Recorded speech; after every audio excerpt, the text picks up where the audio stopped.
Et toi, Euh, Patrick, alors de quoi moi, tu veux parler?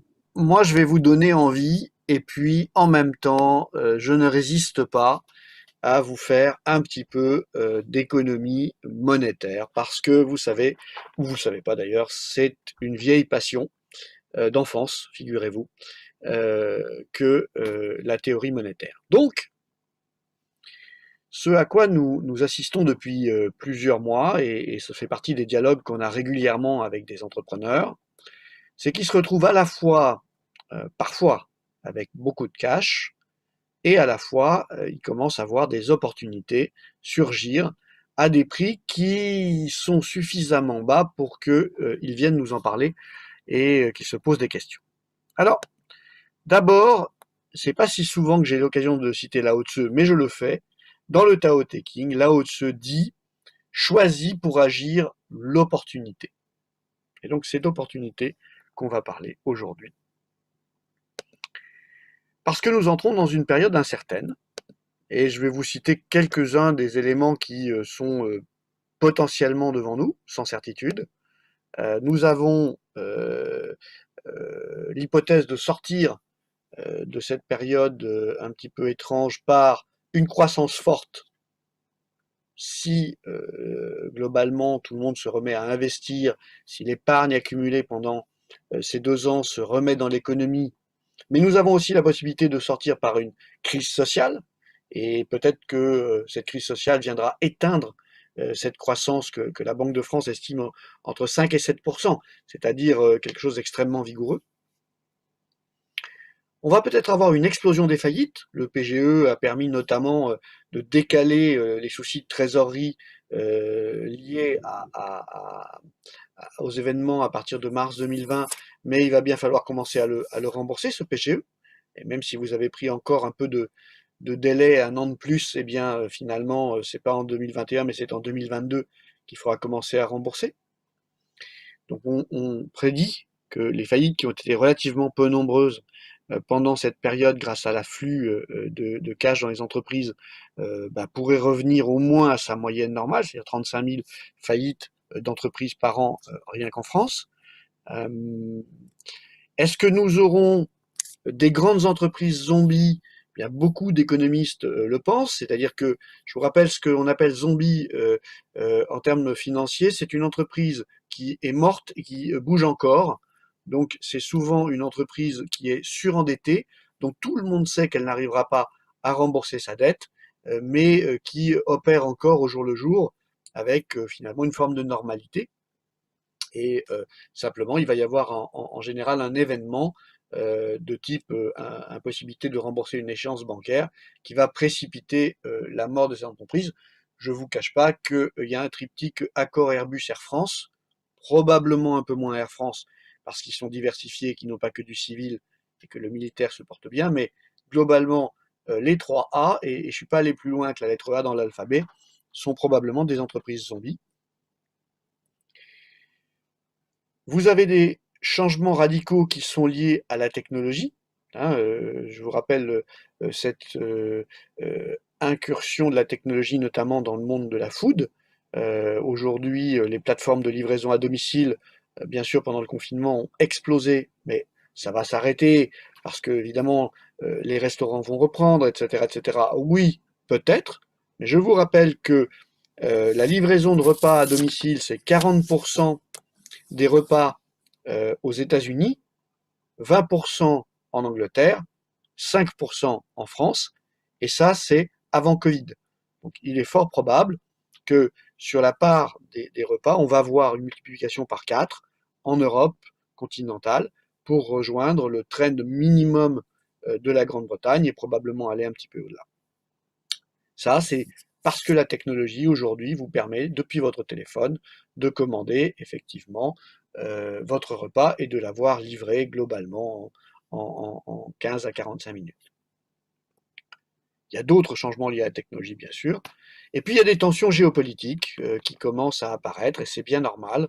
On pourrait en reparler, ça serait sans doute l'objet d'une autre chronique.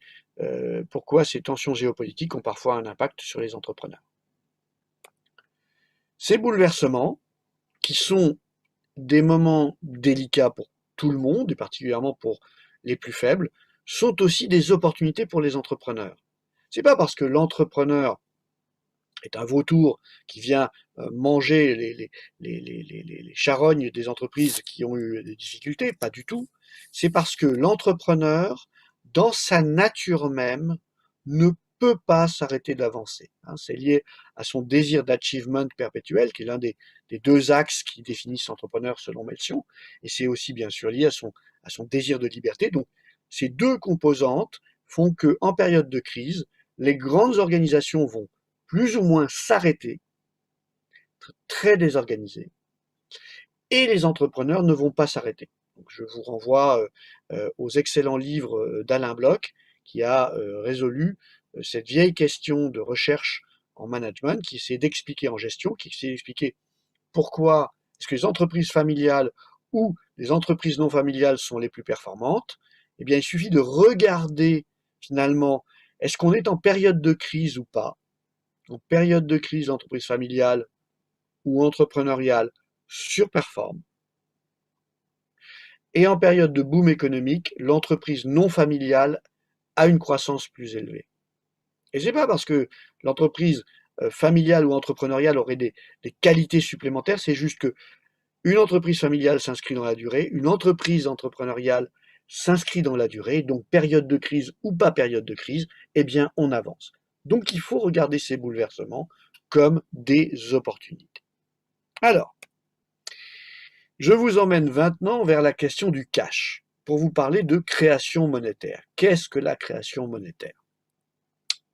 Dans l'économie, vous avez une politique consistant à assurer, c'est le rôle des banques centrales, suffisamment de liquidités pour que l'économie fonctionne. En période de crise, particulièrement en 2008 et en 2020, les banques centrales dans le monde entier se sont mis d'accord pour mettre en œuvre une politique exceptionnelle pour assurer la liquidité des acteurs économiques. Au premier rang, la liquidité des banques, qui sont le relais des banques centrales vers l'économie réelle, et des banques, donc de nos banques, la Société Générale, la BNP, le Crédit Mutuel, etc., les 5 groupes bancaires que vous connaissez bien en France, mais vous multipliez ça partout en Europe, partout aux États-Unis, les banques centrales ont donné de la liquidité aux banques qui l'ont distribuée aux acteurs économiques que sont notamment les entreprises, mais pas que, les États également.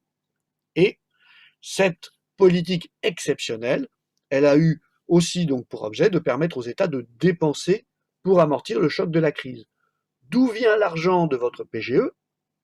Il vient de la création monétaire de la Banque centrale européenne, distribuée vers les banques avec le soutien de l'État, et donc qui va pouvoir aller jusqu'à l'entreprise. Cette création monétaire, elle entraîne absolument immédiatement une envolée du prix des actifs. C'est facile à comprendre. Plus il y a d'argent, plus il y a de gens qui sont prêts à acheter des choses avec cet argent.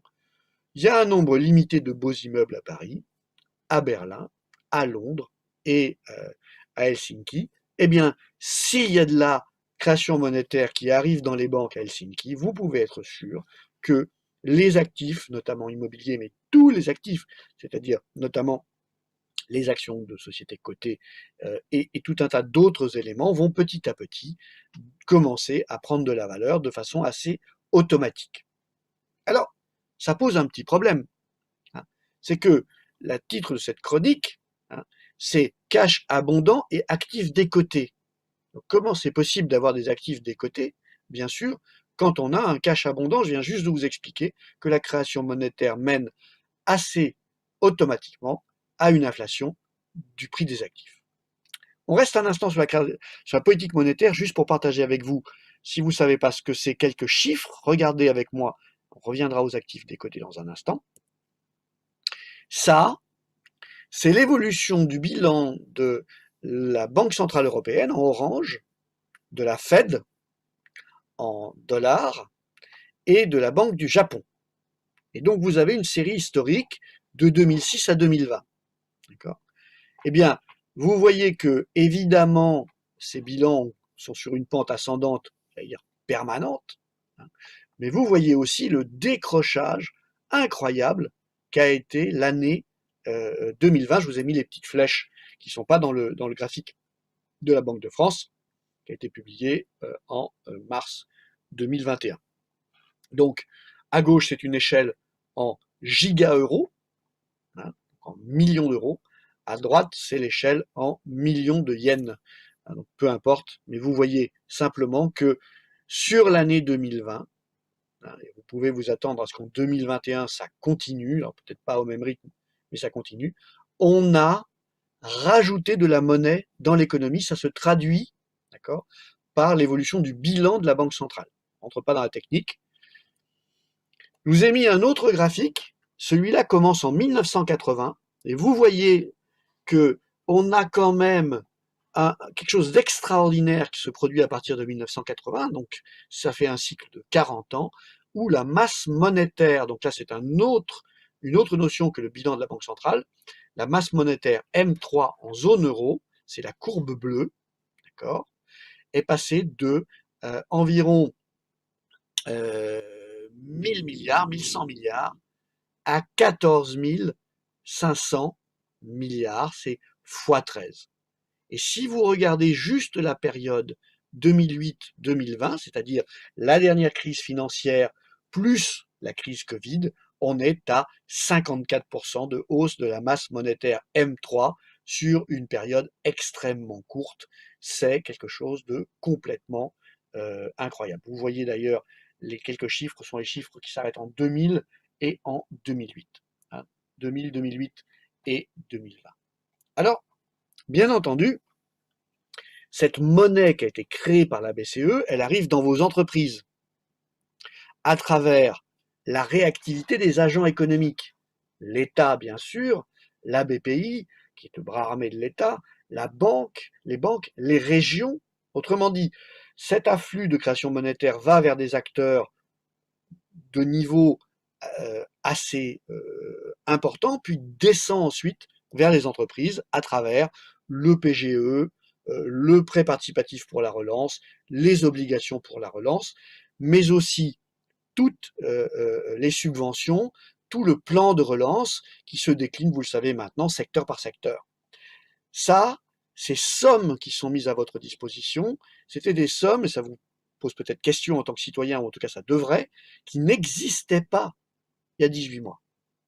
Elles sont maintenant disponibles parce qu'elles ont été créées par la Banque centrale, par des mécanismes qui sont infiniment mystérieux. On parle d'alchimie monétaire. Certains économistes s'écharpent pour expliquer la théorie monétaire, et je vous laisse là-dessus lire pendant un long week-end tout ce qui s'écrit. L'autre façon dont la monnaie de la Banque centrale européenne arrive dans votre entreprise, c'est les taux bas. Aujourd'hui, si vous avez un très bon dossier, vous pouvez financer quelque chose à 0,60%. Je vous rappelle qu'avec près de 2% d'inflation, ça veut dire qu'en termes réels, vous êtes à moins 1,4. D'accord? Avec un dossier de bonne qualité, vous êtes autour de 1,10, 1,20, 1,30. Et si votre dossier est jugé convenable, c'est-à-dire finançable, on dit bancable dans le jargon, vous êtes autour de, mais pas très bon, vous êtes autour de 2%. C'est-à-dire que vous vous financez à zéro une fois que vous enlevez l'inflation. Donc on vous prête de l'argent, il faudra le rendre, mais si vous avez un très bon dossier, vous rendrez moins d'argent que vous n'en avez emprunté. Et si vous avez un dossier juste moyen, considéré par votre banquier quand même jouable, ben vous rendrez la même somme sans avoir eu, une fois déduit de l'inflation, d'intérêt à payer en réalité par rapport au prix réel, au taux réel. Voilà l'état du financement des entreprises en France. D'accord ? C'est 1200 milliards d'euros de crédit. D'accord ? C'est plus 53% en 10 ans, mais plus 10% en un an. C'est-à-dire que globalement, le PGE est venu se rajouter et non pas se substituer au financement existant. Alors, ça peut paraître assez peu finalement, 10% de plus, mais réfléchissez bien. En fait, c'est concentré sur les bonnes signatures. Aujourd'hui, vous avez des entreprises qui sont à la fois endettées égorgé de cash. C'est pas le cas de tout le monde, mais vous pouvez avoir finalement plusieurs millions, dizaines de millions ou centaines de milliers d'euros de trésorerie et la même somme en endettement. C'est-à-dire que vous êtes finalement en dette nette proche de zéro, mais avec finalement une sorte d'anticipation de vos besoins de financement que vous avez déjà pris, notamment si vous avez suivi nos conseils dès mars, avril 2020, et tout au long de la première phase de la crise Covid, vous êtes allé chercher les PGE, les prêts de BPI France, vous êtes allé chercher récemment les subventions, vous avez souscrit aux demandes du plan de relance, et je l'espère pour vous, si ce n'est pas encore fait, dépêchez-vous, que vous avez effectivement de l'eau sous la quille, du cash.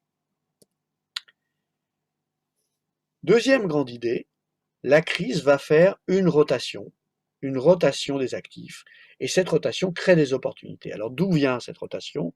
Elle vient du fait qu'il va y avoir bien sûr des faillites. Alors combien, on ne sait pas, mais il y en aura. Il va y avoir des recentrages stratégiques, c'est-à-dire des entreprises qui vont retourner vers leur core business et abandonner des activités qu'elles vont juger comme périphériques, et donc elles vont essayer de faire en sorte que ces activités soient revendues. Et puis, il y a les nettoyages de bilan ou de portefeuille, c'est-à-dire des éléments avec lesquels on pouvait vivre, notamment quand on était une société cotée, mais qui aujourd'hui sont plus difficiles à justifier. Et là, on va voir finalement des filiales de grands groupes ou bien des portefeuilles d'actions ou d'immobilier qui vont évidemment se retrouver sur le marché parce qu'on va faire du nettoyage de bilan ou de portefeuille pour notamment les sociétés de gestion. Il y a aussi le départ des dirigeants. On en a parlé lorsque je vous disais il y a quelques mois qu'il y a une génération de dirigeants entre 65 et 75 ans qui n'a pas forcément envie de retourner travailler 5 ans d'affilée pour retrouver le niveau de business de 2019 et qui est en train de chercher un successeur. Et nous avons déjà de nombreux entrepreneurs que nous avons accompagnés dans la transmission d'entreprises générationnelle, c'est-à-dire quand on arrive et qu'on prend la suite d'un entrepreneur qui a créé ou développé une entreprise pendant une trentaine ou une quarantaine d'années, et que finalement on achète cette entreprise et on se met dans une logique de transmission, bien sûr, et non pas d'acquisition. Tout cela, les faillites, les recentrages stratégiques, les nettoyages de bilan ou de portefeuille, les départs de dirigeants, vont créer une incroyable quantité d'actifs qui vont être à vendre. Et donc, il est logique que on se retrouve avec, symétriquement, beaucoup d'opportunités d'acquisition. Parmi ces actifs, il y en a qui vont être décotés ou qu'on va essayer d'envisager comme décotés. Et donc, ça pose la question, qui n'est pas si simple d'ailleurs, qu'est-ce qu'un actif décoté? Alors, un actif décoté, c'est d'abord un actif globalement sain. On ne parle pas d'actifs distress, comme disent les anglo-saxons. On voit bien que une voiture abîmée, un appartement ravagé par un incendie, ça vaut moins cher qu'une voiture, même d'occasion, en bon état, ou un appartement, même de seconde main, en bon état. Donc là, on va s'intéresser aux actifs sains. Avec une bonne visibilité, c'est-à-dire que un actif sain dont on se dit que le marché est en train de disparaître, c'est juste quelque chose qui s'apprête à devenir un mauvais actif. D'accord? Donc, clairement, si vous avez de l'immobilier dans une ville dans laquelle l'employeur principal est en train de licencier la moitié des effectifs de ces usines, évidemment, vous ne pouvez pas échapper au fait que l'immobilier va probablement baisser, mais pour autant, est-ce que c'est un actif sain? Pas forcément, parce qu'il n'y a pas une très bonne visibilité. Qui va vous payer un loyer dans un endroit où il y aura de plus en plus de chômage? Attendez-vous à des endroits en Europe où les poches de chômage vont dépasser les 40% de la population active. Ça arrive régulièrement, le chiffre, c'est 4 fois la moyenne du chômage habituel, mais temporairement, en période de crise, ce sont des choses effectivement qui se voient. Donc, vous imaginez bien qu'une zone géographique avec 40% de chômeurs, ben, c'est pas quelque chose dans lequel vous aurez facilement des gens qui vont venir vous louer un appartement et vous payer votre loyer. Ils vont vous le louer, mais pas forcément vous payer le loyer. Donc, attention à ce qu'il y ait une bonne visibilité sur l'actif. À un prix raisonnable, et c'est là que ça se corse. Alors moi, vous savez, en tant qu'Auvergnat, je dis que un prix est raisonnable quand c'est vraiment, vraiment, vraiment pas cher. Mais une fois que j'ai dit ça, il va bien falloir creuser un peu plus pour vous donner quelques clés. Et donc, avec Jean-Christophe, on a essayé de vous donner 3 façons de vous dire qu'un actif est à un prix raisonnable. La première, c'est qu'il est moins cher que son financement. Alors attention, qu'est-ce que ça veut dire? Ça veut dire que c'est le moment où un banquier, par exemple, vous prêterait volontiers 3 fois l'EBITDA historique moyen d'une entreprise, allez, 6 fois sa CAF, pour vous permettre d'acheter cette entreprise, mais où en réalité, le prix de l'entreprise, c'est moins que 3 fois l'EBITDA ou moins que 5 à 7 fois sa capacité d'autofinancement, qui au passage est la moyenne de long terme. Et donc, vous avez à un moment quelque chose qui se produit, et ça peut apparaître dans toutes les classes d'actifs, y compris dans l'immobilier, où vous avez un financement qui est théorique, très largement supérieur au prix auquel la transaction peut se faire. Ça, on peut se dire qu'on est dans l'ordre du prix raisonnable, avec la petite prudence qu'évidemment, les banquiers étant gorgés de liquidités en ce moment et cherchant à les utiliser, ils peuvent être amenés sur un actif à vous prêter un peu plus que ce serait raisonnable. Alors, ils ont des réflexes et des systèmes en place pour que ça n'arrive pas, mais ici ou là, on va le voir avec des banquiers qui vont vous prêter. Donc, c'est à prendre avec prudence.